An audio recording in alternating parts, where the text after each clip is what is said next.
بسم الله الرحمن الرحیم. لا جناح علیکم، نشته څه ګناه په تاسو باندې ان طلقتم النساء کچری طلاق ورکړی تاسو ښځو ته ما لم تمسوهن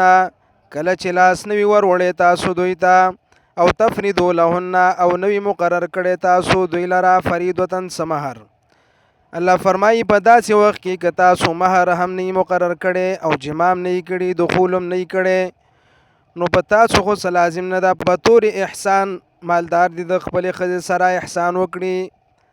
او څه دې ورته ورکړي د فایدې سامان دې ورکړي او غریب او تنګ دستې د خپل وس مناسبه احسان وکړي.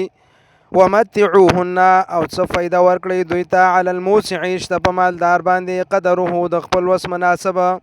وعلى المقتر او په تنګ دست باندې قدره د خپل وس مناسبه متاعا سامان فایده بالمعروف د شریعت مطابق حقا لازم دی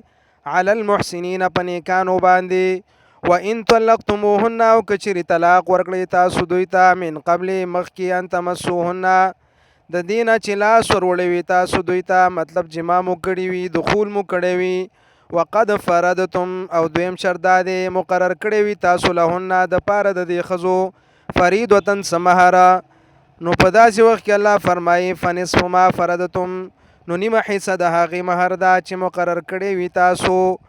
الا ان یعفونا مگر که معافي وکړي دوی او یعفو الذي او یا معافي وکړي هغه کس بیده چې په لاس د هغه کې عقدة النکاح غوټه د نکاح ده مراد یې خاوند دی. وان تعفو او معافي کول ستاسو اقرب للتقوى ډیره نږدې ده تقوا ته. معافی نه مراد ټول مهر ورکول دي که ټول مهر تاسو ورکو الله فرمایي چې دا تقوا ته نږدې خبره ده. ولا تنسوا الفضل او مه هیروئ تاسو احسان کول بینکم په خپل منځ کې ان الله بشک الله بما تعملون په هغه څه چې تاسو یې کوئ بصیر خلیدونکی دی.